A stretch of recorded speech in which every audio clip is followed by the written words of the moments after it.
ಅವ್ರು ಮಾತಾಡೋದನ್ನ ನೋಡಿದ್ರೆ ಅವ್ರೇನು ತಪ್ಪು ಮಾಡಿಲ್ಲ ಅನಿಸ್ತಾ ಇದೆ. ಏನೋ ಏನೋ ಆಗಿರ್ಬೇಕು. ಸಮಾಧಾನವಾಗಿ ಕೇಳಿ. ಹೌದು ತಾಯಿ, ನಾನು ಯಾಕೆ ಇದನ್ನೆಲ್ಲ ಮಾಡ್ತಾ ಇದ್ದೀನಿ, ಏನ್ ನಡೀತಾ ಇದೆ ಅಂತಾನೆ ಗೊತ್ತಾಗ್ತಾ ಇರ್ಲಿಲ್ಲ. ರವಿ ವರ್ಮಾ ಅವರು ಪ್ರಾಣ ಬಿಟ್ಟ ಮೇಲೇನೆ ಅಯ್ಯೋ ನನ್ನಿಂದ ಒಬ್ಬ ಶಿಲ್ಪಿದು ಕೊಲೆನೇ ಆಗೋಯ್ತಲ್ಲ.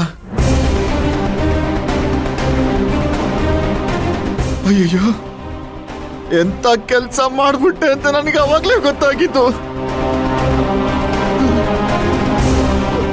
ದೇವಿ ಕಣ್ ಕಟ್ಟನ್ನ ತೆಗಿಬಾರ್ದಾಗಿತ್ತು ಅಂತ ನನಗೆ ಅವಾಗ್ಲೇ ಗೊತ್ತಾಗಿತ್ತು.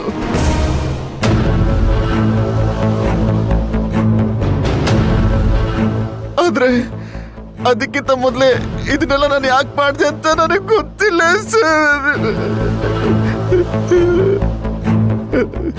ಶಿವಗಾಮಿ ಮೇಡಮ್, ನೀವಾದ್ರೂ ನಂಬಿ ಮೇಡಮ್, ನಾನಂತ ಕೆಲಸ ಮಾಡೋದಲ್ಲ. ಅದು ಹೇಗಾಯ್ತು ಅಂತ ನಂಗಂತೂ ಗೊತ್ತಿಲ್ಲ. ಕೈ ಮುಗಿದ್ ಬೇಡ್ಕತೀನಿ ಮೇಡಮ್, ನಾನು ತಪ್ಪು ಮಾಡಿಲ್ಲ ಸರ್.